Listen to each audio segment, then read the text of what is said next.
Good day everyone, my name is Muhammad Karafis, my check number 25062212.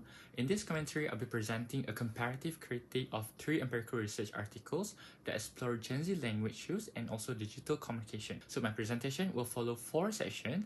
First, the brief summaries of each article. Second, a comparison of their research methods. And third, my reflections on the strengths and weaknesses of this method, and lastly, a synthesis of the research gap that can guide future studies, including my own research direction. Let me begin with a short overview of each study. The first article by Segum and colleagues 2025 examines how a bird-based model can classify a sentiment in Filipino Gen Z slang.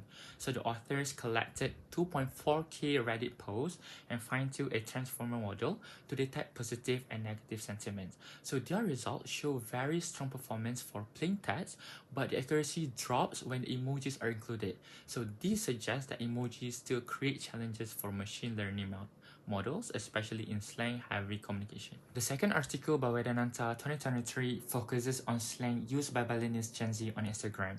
The researchers employed digital ethnography, collected Instagram comments over 3 months, and then categorized the slang based on Allen's Enbridge framework. They identified 6 types of slang, with acronyms being the most common. So English emerged as the most dominant origin due to Bali's tourism environment. The third article by Obasi 2024 examines how Nigerian ASL Gen Z users communicate on Twitter. So by using critical statistics, the author analyzed over 30 tweets from 5 influencers, and they found that emojis, memes, slang, hashtag, and even code switching all play important roles in how these users express their identity and social meanings online. Now, I will compare the methods used in these studies by looking at their research designs, sampling approaches, data collection instruments, and how well they justify their choices. First off, research designs. So each study uses a distinct research design based on its purpose, which clearly reflect each article's research aims. So Segum used an experimental quantitative design, which is appropriate because they are testing a model's performance. Vedananta employed digital ethnography. This is essentially ideal for observing Gen Z natural language used on social media. And lastly, Obasi used qualitative textual analysis, focusing on the ideological meanings behind the linguistic choices. So it explains why language is used a certain way and not just what it looks like. Next is sampling methods. So all 3 studies use purposive sampling, but with very different levels of depth and representativeness. So Segum collected a large dataset of 2.4K posts, which gives their analysis a strong reliability. Meanwhile, Vedananta monitored comments from 3 months, and the criteria for choosing which comments to analyze aren't clearly described. And lastly, Obasi analyzed only 30 tweets from 5 influencers, and although this is suitable for quantitative analysis, this limits the generalization to the broader Gen Z population. Third, instruments and data collections. So the study also differed in their tools. For instance, Segum used NLP tools, tokenization, data preprocessing, and evaluation metrics such as precision and F1 score.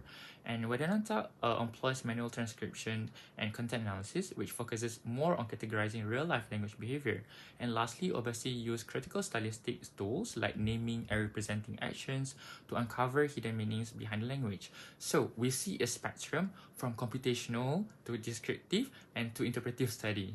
And lastly, justification of methods. So all 3 articles justify their methods clearly. Segum justified the experimental design because they need to evaluate model performance across different data types. And Vedananta justified ethnography because the slang is best observed in natural communication environments and not in control settings. And Obasi justified the statistics because their goal is to explore the ideological layers behind the language use. So overall, even though the studies differ, each one uses a method that is appropriate for its aim. So in section 3, I reflect on whether the methods were clearly explained, whether sampling and instruments were appropriate, and whether the measurement techniques were reliable. So first of all, clarity of methodology. So all 3 studies clearly identify their methodological frameworks and describe them in sufficient details. So Segum's model pipeline is very transparent, Vedananta explained their ethnographic process, and Obasi clearly state their stylistic tools. And as for sampling strengths and weaknesses, Segum's sample size is a major strength, but their exclusive use of Reddit may not reflect how Filipino Gen Z typically communicate. And for Vedananta, their naturalistic data is a strength, but the lack of clear sampling criteria affects the replicability. And for Obasi, the small sample provides depth, but not total representativeness of Gen Z. So the next point is validity and reliability. Segum provide measurable validity through precision and recall. However, manual validation by Gen Z researchers may introduce bias. And furthermore, Vedanta provide descriptive validity, but they do not report the intercoder reliability. And lastly, Obasi rely on interpretive analysis, and without triangulation, their findings may be subjective, though this is acceptable within a qualitative research. And lastly is the appropriateness of measurements. So each article select tools that align well with its research purpose. Firstly, SEGM measures sentiment accuracy using precision, recall, and also F1 scores, which are standard and appropriate for evaluating NLP model performance.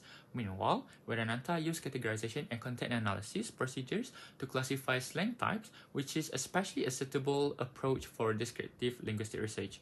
And in contrast, Obasi apply critical stylistics to interpret ideological meaning, which fits their qualitative aim of unpacking communicative features.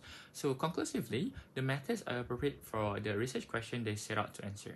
After reviewing the 3 articles, I began to notice a few clear research gaps. So recognizing these gaps and what they taught me helped shape how I plan to design my own study moving forward. One of the most noticeable gaps across the articles is the platform limitations. So SEGM study relies entirely on Reddit, where Vedanta focuses only on Instagram comments, and Obasi analyzes a very small set of tweets from influencers. So none of these platforms represent the main digital spaces where Gen Z actually communicate today, such as Twitter or TikTok.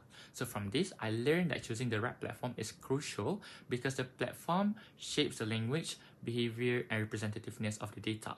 So this insight informs my decision to use Twitter as my primary data source, since it is widely used by Malaysian Gen Z and provide large amount of natural real-time discourse. The second major gap is the lack of analysis on lexical innovation and semantic divergence. So all 3 articles describe slang, but they stop at listing or categorizing it. So none of them examine how slang emerges, evolves over time, or diverges in meaning across different groups. So this made me realize that to understand Gen Z communication more deeply, it is important to trace the evolution and the shifting meanings of slang, rather than only documenting what slang exists. So this directly shapes my research aim, where I plan to analyze how slang develops and how meanings change, including semantic drift across each group.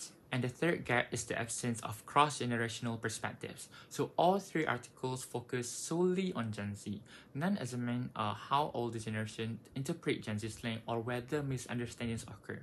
So from this, I learned that examining only one age group gives a complete picture, especially when communication breakdowns between generations are common. So this insight leads me to include millennials and Gen X in my study to compare how different generations interpret the same slang terms. To conclude, the 3 articles demonstrate very different but equally valid approaches to studying Gen Z digital communication. Through this comparative critique, I have summarized their findings, examined their methods, and also reflected on their strengths and limitations, and also identified the key gaps for future research. So this analysis highlights the importance of selecting appropriate methods, ensuring the clarity and validity, and also recognizing how methodological choices shape research outcomes. Thank you so much for listening.